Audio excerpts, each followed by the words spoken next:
Andrea is a mother of two sons, Levi, who's now, 30, and Yashad, who is 16.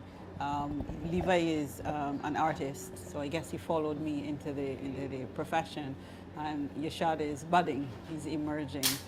All my life I've been a cultural practitioner. If you look at the definition of cultural industries, you'll see that journalism is part of the cultural industries. And I started my professional career in journalism at the Barbados Advocate in 1989. Then I went to become an entertainment manager at Gems of Barbados Hotel, did that for about 2 years. Then I went back into the media, focusing also on culture and entertainment with The Nation Publishing from 2000. And now, having moved from the National Cultural Foundation, started there in 2007, went to the Ministry of Culture in 2012.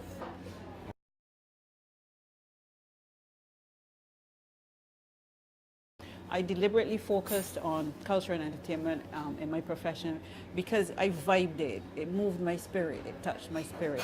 And as a journalist, you're required to cover house. You're required to go to the court. You're required to do hard news. Philippe, you know this. You were a journalist, but not me. I resisted, and I maintained my focus. And fortunately, I was able to do it, and I was able through those almost 20 years of working in the media to observe how culture went from hobby and things that people who were not academically inclined did or academically interested did to now a profession.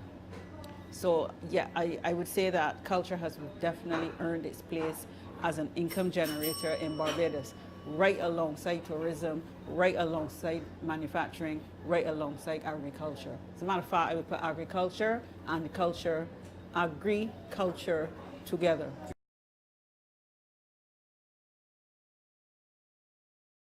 So I would have been one of those people wondering, well, what is being done for the arts? What's being done for culture? What's being done for artists? And as an administrator, I can say a lot is being done. So we've had the forming from CatchaFyah in 1981, gave birth to what we now know as the National Cultural Foundation. A lot of the established technical companies that you see today would have had their genesis out of CatchaFyah. It left a legacy. So we have the National Cultural Foundation being established in 1984 by legislation. The National Cultural Foundation was responsible for cultural development. So there was a cultural development department that focused on literature, theater, dance, music, visual arts, yeah? So, and there were programs for development in those 5 major areas. Out of that, we had the National Independence Festival of Creative Arts that the NCF would have been producing since it began. Then we had the evolution of the Cropova Festival. We would have seen from the mid-90s the focus on developing what we now call the creative sector, the cultural industries, yeah?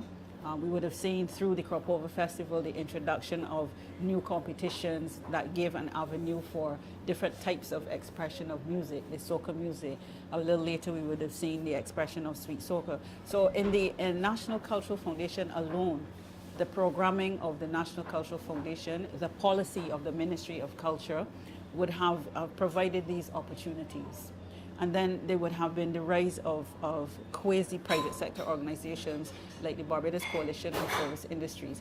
That would have come along in the early 90s. We would have had groups and organizations that would have been formed. They may have been disbanded, new organizations formed within the private sector to help do things for the artists. The Barbados Arts Council is about 40 years old, it may be even 60. I stand corrected, but it is longer than 2 decades. So even the artists themselves would have been organizing. In the mid-2000s, we would have seen organizations started like the Association of Music Entrepreneurs Barbados, the Fashion and Design Association of Barbados, the Barbados Film and Video Association are 3 that I can immediately think of that would have started.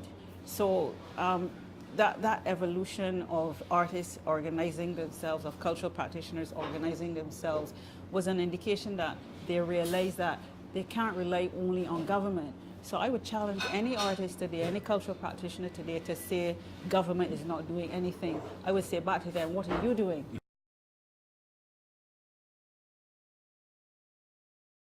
Let's start with the music, you know, and we can say Jackie Opel, if we can go back that far, because he would have traveled in terms of our modern Some people argue that he's musicians. a Jamaican still up to this day. Well, the Jamaicans claim him, Of do we? course. So he would have been first because he would have exported his talent, yeah.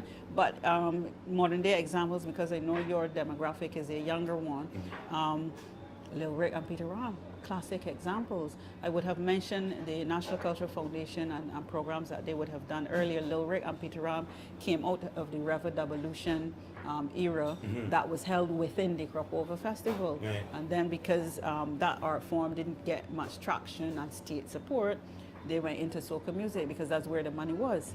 You know, Square One and CatchaFyah. CatchaFyah has a certified gold-selling album. We have Nefertari, who does wonderful millinery and jewelry, accessories and hats. We have Avark, who does wonderful clothing, and there are a number of other fashion designers who would have met.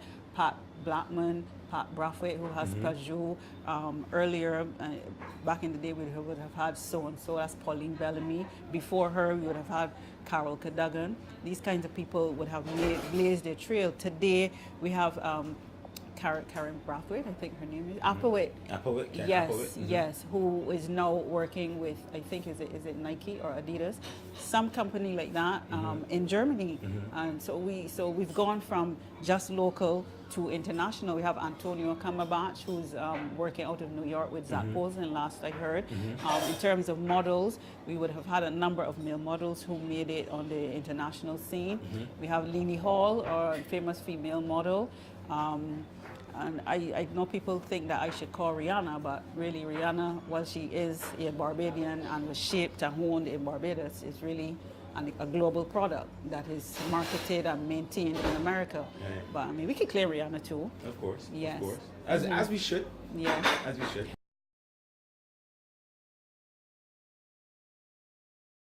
CIDA, Cultural Industries Development Authority. Actually, the legal name is the Barbados Cultural Industries Development Authority.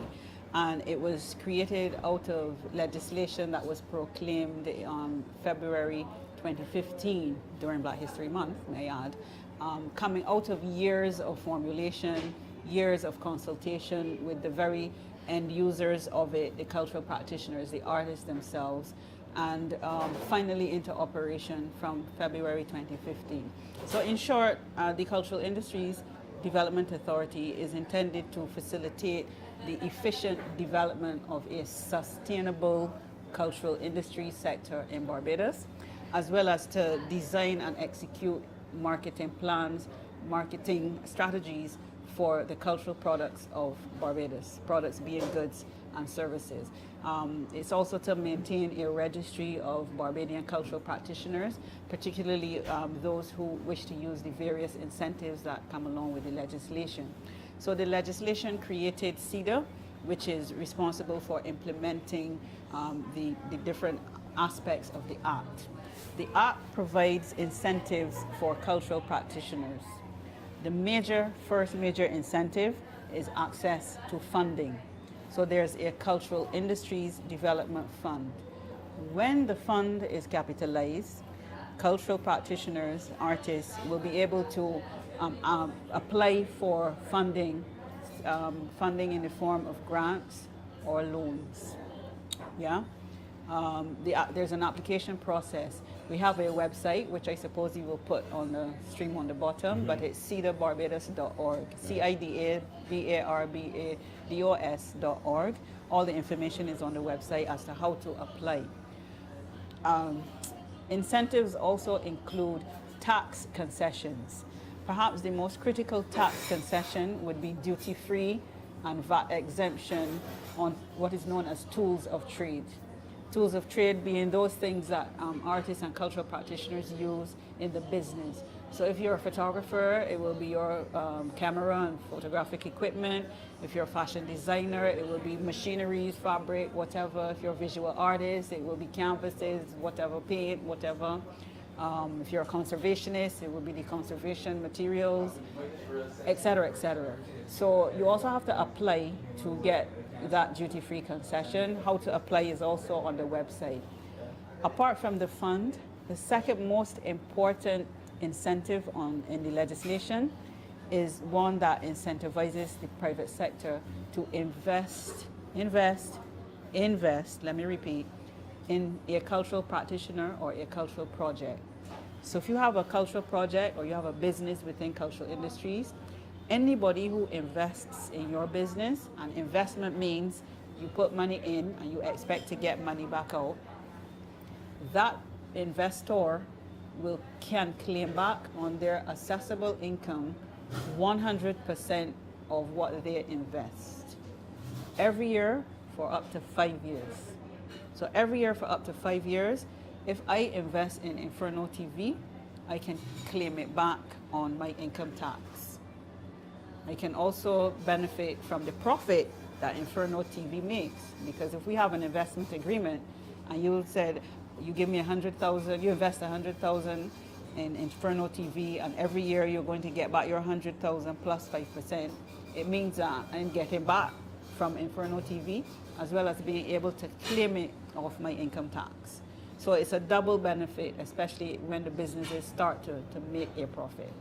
So that's the second most important incentive in that legislation. And I would encourage cultural practitioners to understand it and use it, because it is a good way to get investment.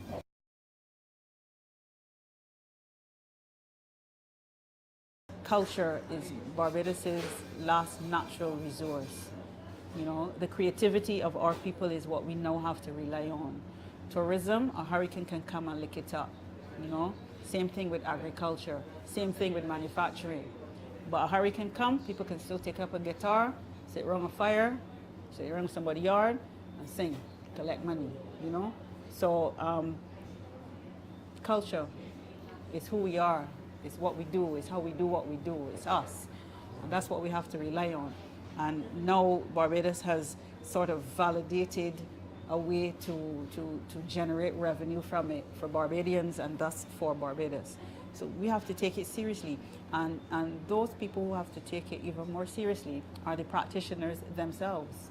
They have to understand that they are the business of what they do. You know, it's all right art for art's sake, but now it is also art for money. Okay. Some people will hate me for saying that, but that's the reality. Well, it is reality. Do you think that many of the practitioners, do you think that point has been covered by a lot of the practitioners currently in Barbados? Do they understand that? I think that there is an awakening, that they're realizing, you know what, I cannot rely on government for everything. Some things I have to do for myself. Government put all of us through primary and secondary school, some of us through university. You know, how much more can we rely on government? They educated us. Now it's time for us to give back. So we have to take responsibility for ourselves as artists and do what we know we must do. The doctors do it, the lawyers do it, you know, politicians do it, the accountants do it. Why not the artists? Right. So in the 50th year of independence, you're saying don't be so dependent. Yeah, we have to get out of that welfare mentality now. Yeah.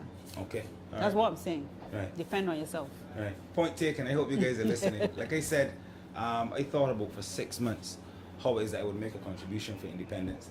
And it led me to you.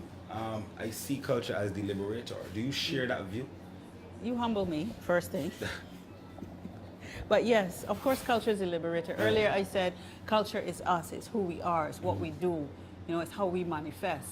So if we can't look to ourselves to liberate, who else are we going to look to?